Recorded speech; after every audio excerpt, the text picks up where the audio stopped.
Shalom to the elect of Israel. Got to give our praises to Yahawah, Bahasham, Yahawashi, Bahasham, Qadash. Double honors to the apostles and elders of great millstone who rule well, who teach well, and a sincere salutation to all the Akim pushing this truth throughout the four winds of the earth, waking up the hope for the elect. Shalom to the Yahawah while listening and learning. I'm Isaiah, coming to another lesson in truth, facts, faith, and edification.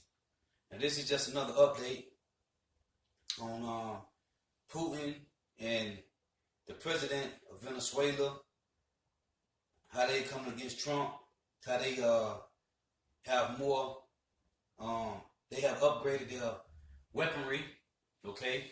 They intercontinental ballistic missiles, and their upgrade of technology is more advanced than these Edomites over here in North America. So, the Lord's willing to be edifying. Welcome back again, everyone. It's Dina Caramel here with CWW7 News. And for today's broadcast, we have a lot to talk about concerning Israel, Iran, Syria, France, the United States, Russia, and Venezuela. And in fact, I'd like to start with Venezuela first. It is being reported Venezuelan President Nicolas Maduro has stated that not a single invading soldier would set foot on the soil of his country. He said no one will enter Venezuela. No one. I assure you, not a single invading soldier, wherever he may come from. That I guarantee you as Commander-in-Chief. He also blamed the U.S. of plotting various schemes of foreign intervention in Venezuela, aided by the members of the National Assembly of the country, which are controlled by the opposition. Maduro affirmed that the West is conducting psychological warfare against Venezuela, the goal of which is carrying out a foreign military intervention campaign. Neither intervention, nor a coup, nor war will take place in Venezuela, he vowed. Meanwhile, the Washington Times is reporting that Russia is playing a high-stakes game in the mounting crisis in Venezuela, where President Maduro has been mortgaging part of the country's oil resources in exchange for financial and military support from Moscow. Russia has become one of Venezuela's strongest allies with economic ties including crude oil loans and arms sales. That helps explain why Moscow has emerged as one of Mr. Maduro's most vocal defenders and one of the biggest critics of the pressure campaign waged by Washington and a number of countries in Latin America. But the pressure grew on Monday as France, Germany, Britain, and 13 other European countries announced that they were withdrawing their recognition of Mr. Maduro and called for new national elections as soon as possible. The EU powers held off in joining the U.S. pressure campaign to see whether Venezuela would agree to the new elections. However, Russia shows no signs of abandoning Mr. Maduro. Mr. Putin has called Mr. Maduro to relay his support, and Russian officials reacted angrily to President Trump's suggestion on Sunday that U.S. military action was an option to resolve the crisis. Head of the Russian Foreign Ministry stated that the international community's goal should be to help Venezuela without destructive meddling from beyond its borders. Meanwhile, the arrival of 400 Russian military contractors after President Trump's January 23rd recognition of the opposition triggered speculation that Moscow was reinforcing Mr. Maduro's personal security or even preparing his evacuation. But with Mr. Maduro defying calls to step down, the Russian mission may be more extensive than reported. Mr. Marulanda said the recent Russian arrivals are special forces who are being embedded among Venezuela's elite military units to better resist any U.S. intervention or internal coup against Mr. Maduro. The Venezuelan defense minister recently announced that he was inviting Russian combat pilots who fought in Syria's civil war to share their experience with Venezuela's Air Force. If the United States follows through in their threat in sending 5,000 troops to Colombia, you can guarantee that Russia will do the same thing, in addition to the troops that are already there. So hopefully none of this will happen, but tensions are definitely boiling over right now, and I will continue to keep you updated. But while we're on the topic of Russia, I would like to bring you this report from the Business Insider. And they are reporting that Russian media has threatened the United States with a 100-megaton nuclear doomsday device after the key arms treaty failed. Russia's military and state-sponsored media have reacted with a fire and fury of their own to the news that the U.S. will exit the INF Treaty. A BBC review of Russian newspapers, some state-owned and all adhering to state narratives or censored by the Kremlin, revealed some truly apocalyptic ideas. One arms control expert stated that if the Americans deploy their new missiles near Russia's border, and in response we deploy ours, then of course the risk of nuclear conflict rises sharply. If U.S. missiles are deployed in Poland or the Baltic states, they'll be able to reach Russia in minutes. In such an event, the way Russia currently conceives using nuclear weapons as a retaliatory strike becomes impossible, since there won't be time to work out which missiles have been launched against Russia, what their trajectory and their targets are. This is why there is now a temptation for both of us and for them to adopt the doctrine of preemptive strike. The expert stated that the INF Treaty's demise means both the U.S. and Russia now have to consider nuking the other at the first sign of conflict, because missile attacks won't be as predictable as long-range salvos from the continental U.S. and Russia's mainland. However, Hey, this thing is heating up, man. Okay? This thing is heating up, man. This is, let me read this real quick. This is Joel chapter 2 and verse, I'm going to start at 7. They shall run like mighty men, they shall climb the wall like men of war, and they shall march every one on his way, and they shall not break their ranks. This is talking about those missiles, those intercontinental ballistic missiles. Neither shall one thrust another. They shall walk every one in his path, and when they fall upon the sword, they shall not be wounded. They shall run to and fro in the city. They shall run upon the wall. They shall climb up upon the houses. They shall enter into at the windows like a thief. The earth shall quake before them. Only thing that can make the earth quake is those intercontinental ballistic missiles. The heavens shall tremble, the sun and the moon shall be darkened, and that what you see with that mushroom cloud, and the stars shall withdraw their shining. And the Lord shall utter his voice before his army,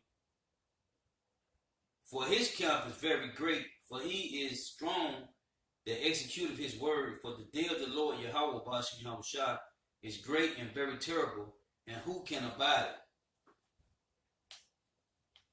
So when you go to verse 3 in Joel 2, it says, fire before them, a fire devour before them, and behind them a flame burneth. The land is a garden of Eden before them, and behind them a desolate wilderness.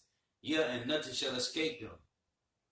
The appearance of them is as the appearance of horses, and as horsemen, so shall they run.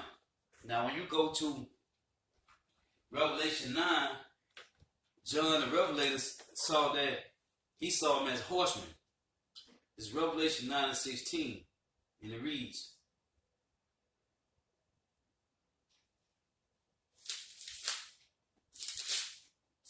Revelation chapter 9 and verse 16. And the number of the army of the horsemen were 200,000. Now, when you look that up, it's 200 million. 200,000 is 200 million. And I heard the number of them.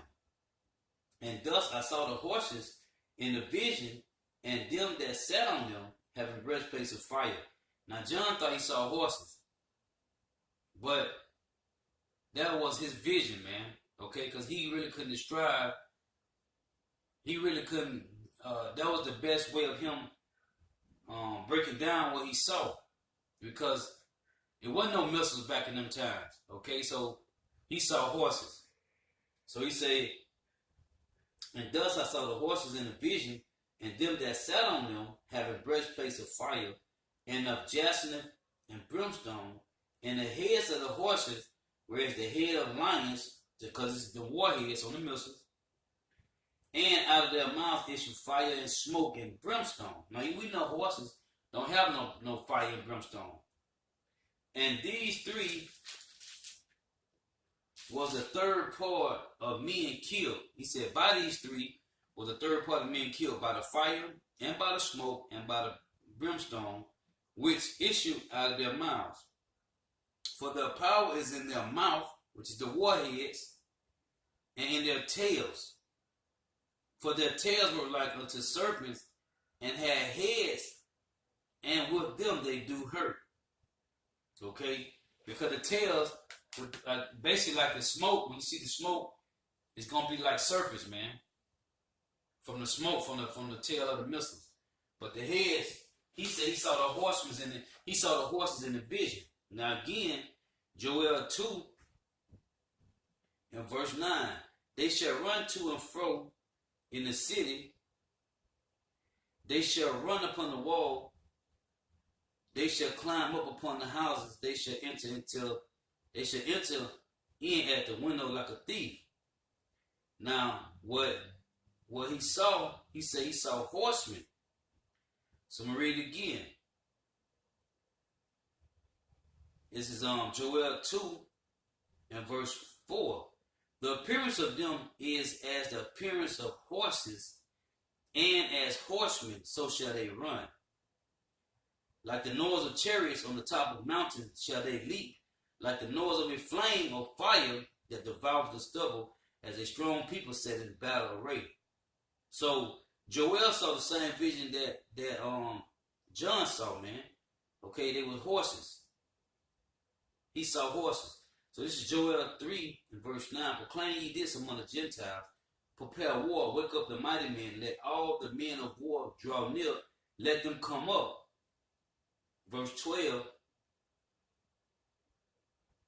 It says, let the heathen be wakened and come up to the valley of Jehoshaphat, which is Yahawashi, for there will I sit to judge all the heathen round about.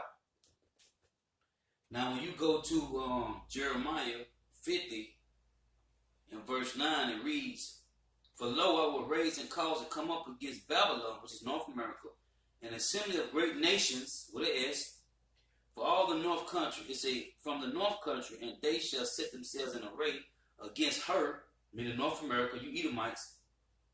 From thence shall she be taken. Their arrows shall be as a mighty expert man. None shall return in vain. Talking about the missiles, man. Okay? This is talking about those missiles, man. Finna be shot over here. He say, come up against her, a similar of great nations from the north country, man. And let's talking about them. Let's talking about all the other countries that's finna come up against North America. Okay? Now, going to Obadiah. It's Obadiah. It's only one chapter. Obadiah chapter 1 and verse 7. It reads, all the men of thy confederacy have brought thee even to the border. The men that were at peace with thee, talking about all the other nations, okay, all the other countries that's joined to you through the EU and NATO. It said, all the men of thy confederacy have brought thee into the border. The men that were at peace with thee have deceived thee and prevailed against thee. They that eat thy bread have laid a wound under thee. There is none understanding in him. Okay? So all these other countries that make their money over here, man, said they that eat their bread with thee. And that's the other countries that sell their products over here, man. They have deceived you. You Edomites, man. You North American Edomites. Because Putin is Edomites too.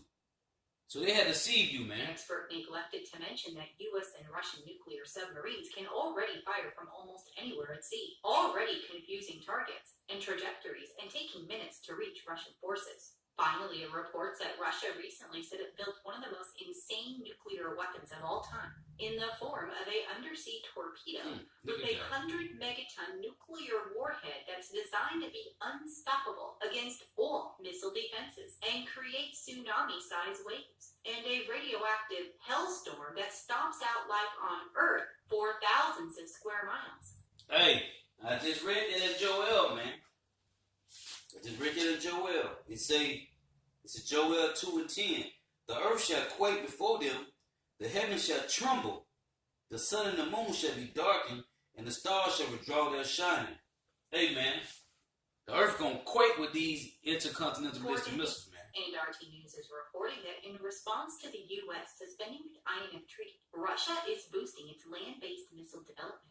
Moscow wants hypersonic missiles of 500 kilometers plus range and a land-based version of the Caliber cruise missile ready by 2020. According to a plan earlier greenlighted by Russian President Putin, existing missiles will be modified, new ones created within 2 years' time. The steps are being taken as a response to the U.S. suspending its participation in the INF Treaty and aiming to withdraw completely in 6 months. Washington is actively working to create land-based missiles with a range of over 500 kilometers, which has caused Putin to order a mirror response, stated the Defense Ministry. The INF Treaty banned all land-based missiles with ranges between 500 and 5,500 kilometers. Russia's newest Caliber cruise missile, with a range of over 15 kilometers, proved itself in strikes at terrorist targets during the Russian campaign in Syria. It is normally launched from submarines or surface vessels. But now, with the INF's constraints lifted, it can be moved to land. The defense minister stated that by using sea and air-based missiles on land, we can significantly cut down the new missile's building time and cost. He also said the range of land-based missile complexes that are currently in development will need to be increased as well. Meanwhile, dozens of Black Hawk helicopters descended on downtown Los Angeles Monday night while residents reported explosions and scrambled to find out if they were looking at a military invasion or a filmed shoot. The sinister flock of military birds hovered and zoomed through the high-rise canyons of downtown, accompanied by strange explosions and military maneuvers, and zero explanation from the authorities as to what was going on for what must have seemed like hours. One helicopter actually landed on Wilshire Boulevard in downtown Los Angeles, and explosions were heard all over the city. The LA Police Department belatedly assuring the citizens that it was only a drill, explaining members of the U.S. Army had cleared the military training with local police and officials. They also stated that the purpose of the training is to enhance soldiers' skills by operating in various urban environments and settings, stressing that that's gonna be martial law, man. Safety precautions were in place to prevent unnecessary risk to both participants and or area residents. That's going to be martial law. Local news reports They're doing drills for martial law. Unannounced exercise to keep the troops sharp. Citizens in close proximity to the areas where the training will take place will be notified prior to the training. Yet apparently they didn't notify everyone, as locals took to Twitter in varying states of terror to try to find out what was happening. While everyone was looking at the helicopters, a P-8A Poseidon circled the city for hours. You see that say urban, urban warfare drill. Hey man, that's martial law, man. Known as the submarine killer set tongues wagging. It goes on further to report that the military exercise, which reportedly involved special forces, will continue through Saturday. While the choice of downtown Los Angeles is supposed to simulate urban environments the service members may encounter when deployed overseas, more than a few worried they were training for a mission closer to home. It definitely seems as if we're entering stage 2 of a new Cold War, with all eyes on the United States and Russia. Oh yeah, France is not far. That's what it is. It is being reported by Reuters, as well as many other sources, World War that III, France man. has participated in their own nuclear exercises. France has carried out a rare simulation of a nuclear deterrent strike amid fears of an arms race after President Trump pulled the U.S. out of the missile pact with Russia. The French military tested its nuclear capability in an 11-hour mission, using a Rafale warplane and firing a real missile without its nuclear warhead. France spends some $3.5 billion per year on maintaining its 300-strong nuclear weapons stockpile, launched from planes and submarines. The French Air Force spokesman stated that these real strikes are scheduled in the life of the weapon system. They are carried out at fairly regular intervals, but remain rare because the real missile, without its warhead, is fired. It did not state when the test was carried out, and officials declined to say how often they take place. Paris is also concerned over North Korea's weapons program and Iran's ballistic missile capabilities. And speaking of North Korea, it is being reported across several different sources that North Korea is reportedly taking steps to safeguard its nuclear and ballistic capabilities from being destroyed before a planned second summit with President Trump and Kim Jong-un. The U.S. Special Envoy for North Korea is slated to meet with its North Korean counterpart on Wednesday to prepare for Trump's second summit with Kim. Trump stated that the second summit is set with Kim, but provided provided no further details. At a second Trump-Kim summit, some experts say North Korea is likely to seek to trade the destruction of its main nuclear complex for a U.S. promise to formally declare the end of the 1950-53 Korean War, open an office in North Korea, and allow the North to resume some lucrative economic projects with South Korea. However, UN monitors said in a confidential report to the UN Security Council Sanctions Committee that they have found evidence of a consistent trend on the part of the DPRK to disperse its assembly, storage, and testing locations. The North Korean mission to the United Nations did not immediately respond to a request for comment on the report, which was submitted to Security Council members on Friday. And finally, it reports that North Korea has stated it will never completely give up its nuclear weapons unless the United States first removes any threat to it. North Korea has long demanded U.S. troops be withdrawn as a condition for peace, but the United States has stressed that the U.S. troops are not a bargaining chip, and South Korea has said U.S. troops in the South were unrelated to any future peace treaty, and that American forces should stay, even if such an agreement is signed. So will this next summit produce a peace agreement? Because it seems right now they still have some technical difficulties to work out. Number one, North Korea does not want to give up their nuclear weapons. And number two, the United States is not going to remove troops from South Korea. So it definitely seems as if they have a lot to talk about. And I will continue to keep you updated. But I would like to switch gears and talk about Israel and Iran next. It is being reported that Iran again has stated that if Israel continues to hit their targets in Syria, they will respond with force. Iran warned Israel on Tuesday of a firm and appropriate response if it continued attacking targets in Syria. Without responding directly, Israeli Prime Minister Benjamin Netanyahu nevertheless said it was important to block Iranian influence in Syria. In a meeting with Syria's foreign minister in Iran, the Secretary of Iran's National Security Council said the Israeli attacks violated Syria's territorial integrity and were unacceptable. He said if these actions continue, we will activate some calculated measures as a deterrent and as a firm and appropriate response to teach a lesson to the criminal and lying rulers of Israel. In Jerusalem, Netanyahu said he would hold talks in Moscow with Russian President Putin on February 21st, focusing on Iran's threat along the Syrian border. The Prime Minister stated it's very important that we continue to prevent Iran from entrenching in Syria.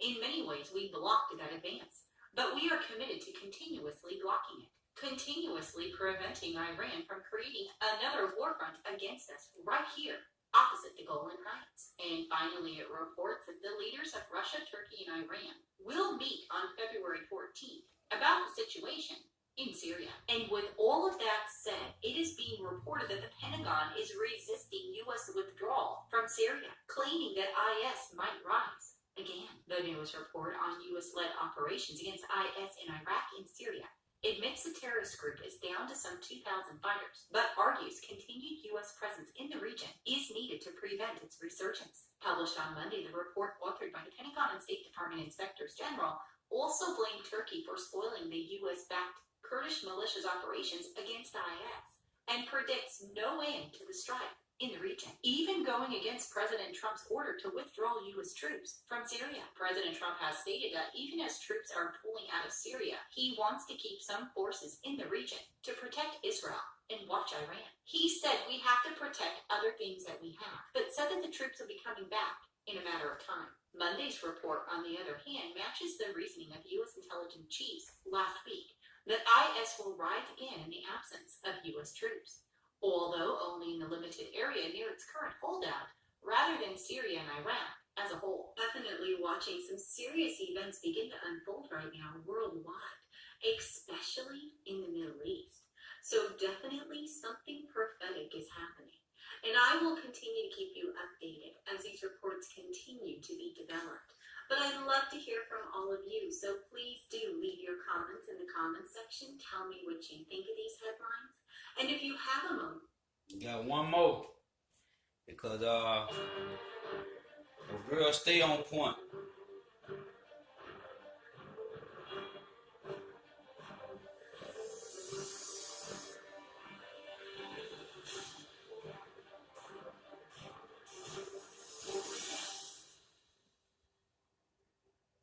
Welcome back again, everyone.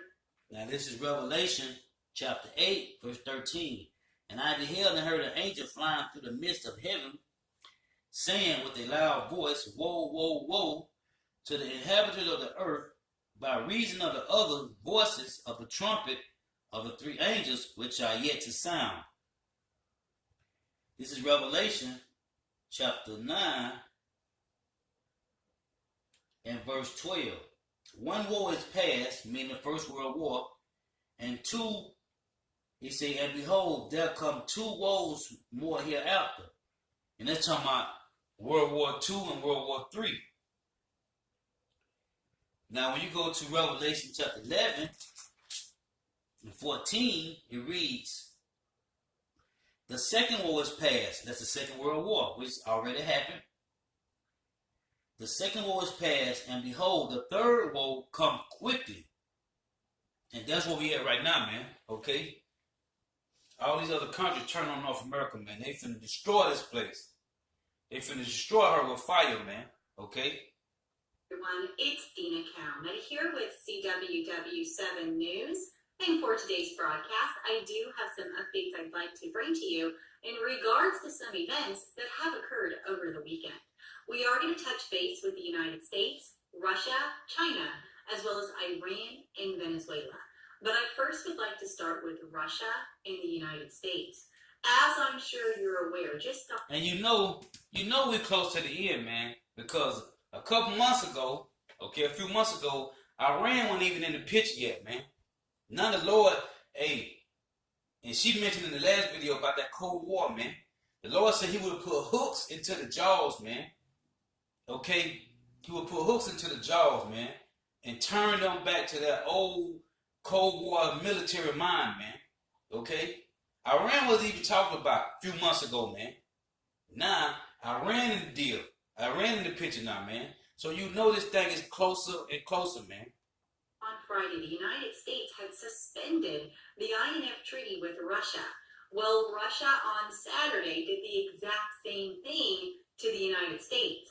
In fact, it is being reported the United States announced on Friday it will withdraw from the INF treaty in 6 months unless Moscow ends what it says are violations of the 1987 pact. It would consider its withdrawal if Russia came into compliance with the agreement, which bans both nations from stationing short and intermediate range land-based missiles in Europe. However, Russia has denied violating the treaty. President Putin has stated that the American partners have declared that they suspend their participation in the deal. We suspended as well. The Russian leader also stated that we have repeatedly, during a number of years and constantly, about substantiated talks on the disarmament issue.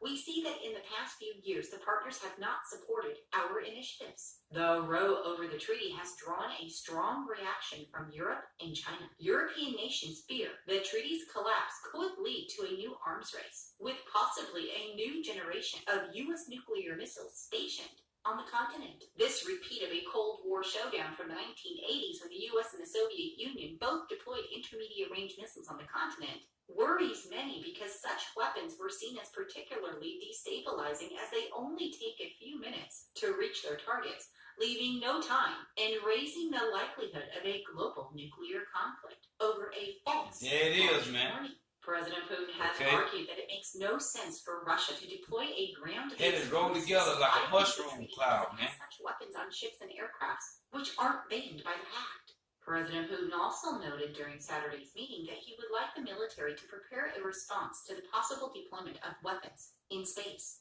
The Pentagon's new strategy, unveiled last month, calls for a new array of space-based sensors and other high-tech systems to more quickly detect and shoot down incoming missiles. President Putin instructed the military to make sure that the research and development works on new weapons do not swell military spending. He said the military must reconfigure the existing defense budget to find money for the new weapons. He also stated we must not and will not be drawn into a costly arms race. Beijing has opposed the U.S. withdrawal from the INF Treaty and has urged Moscow and Washington to mediate the differences. According to a statement made by the Chinese Foreign Ministry, look at that red Edomite devil. Announce the treaty hey, and urges the that's US a real Edomite right there. to properly Crayon red.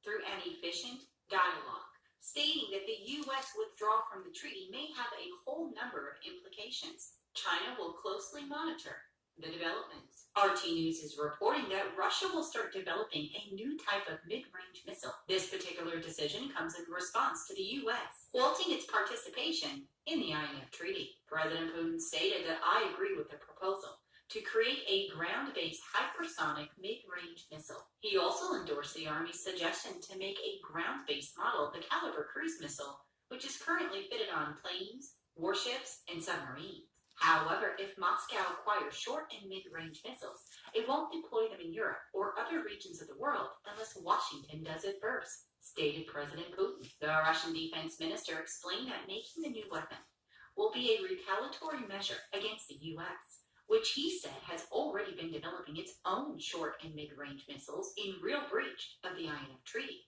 Russia's foreign affairs chief also stressed that Washington acted in direct violation of the 1987 deal. Among other ways, it has been done by deploying Mk-41 launchers in Europe as part of the U.S. missile defense. Hey, this is Joel, chapter 3, and verse 10.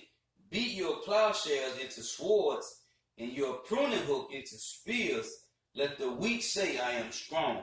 And now, hey, man. That's program. The launchers are These other nations ain't weak no more, man. Tomahawk missiles that can be done easily and without modification. And in addition to that, a new weapon installed on Russian warships can make enemy soldiers miss targets by blinding them, while also causing hallucinations and making them want to vomit. 2 Russian frigates were fitted with the new non-lethal laser-type weapon, the 5P-42 Villain.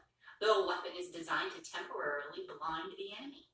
It creates a strobe-like effect that disrupts eyesight, seriously hampering the soldier's ability to aim at night. During testing, volunteers used assault rifles, sniper rifles, and machine guns to shoot targets placed up to 2 kilometers away. They all had trouble aiming because they couldn't see the target. 45% of the volunteers reported feeling dizzy, nauseous, and disoriented. 20% are said to have experienced hallucinations, described as a ball of light moving in front of their eyes. The weapon is capable of effectively suppressing night vision tech, laser distance sensors, and even pointing systems for anti-tank missiles from a range up to 5 kilometers. The ships equipped with the new high-tech stations are the state-of-the-art frigates, and each has 2 stations. 2 more frigates currently under construction are also expected to be fitted with the device. There are definitely some very serious weapons that Russia has. But at the same time, I'm sure that other countries have similar weapons of defense, including the United States.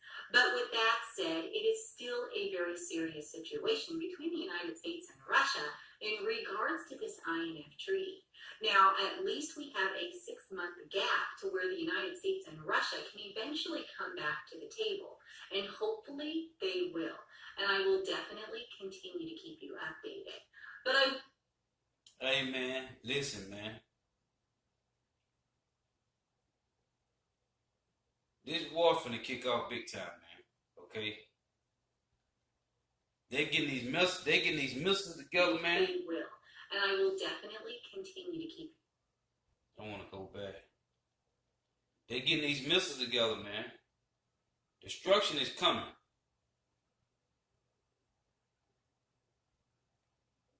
These countries getting their weaponry together, man. through an efficient. And these is the weapons of the Lord, man. The U.S. withdrawal from the treaty may have These is the weapons of Yahawah, Bahasham, Yahawashi, man. a whole number of. Let me read a couple more precepts, and I'm gonna close out. This is Jeremiah chapter 50, verse 25. The Lord hath opened his armory, and hath brought forth the weapons of his indignation. For this is the work of the Lord Yahawah, Bahasham, Yahawashi of hosts, in the land of the Chaldees. Now this is Isaiah 54 and 16. Actually 54 and 17.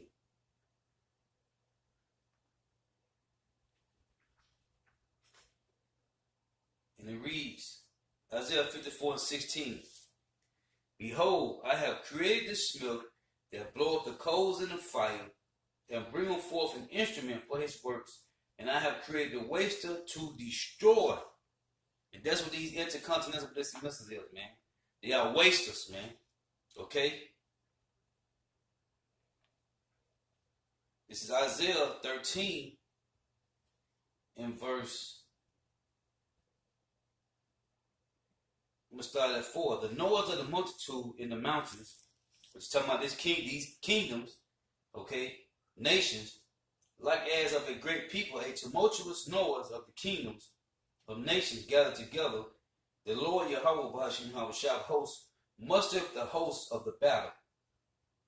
They come from a far country, from the end of heaven, even the Lord Yahawah, Bahasham, Yahawashi, and the weapons of his indignation to destroy the whole land.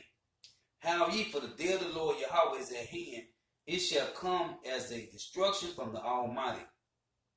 Therefore shall all hands be faint, and every man's heart shall melt.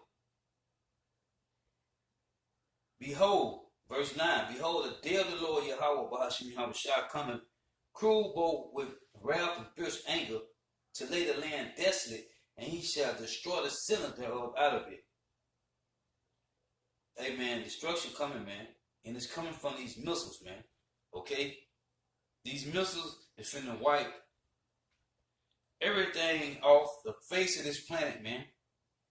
And if you ain't right with Yahawah, Bahasham, Yahawashi, you're going to be destroyed. Point blank, period.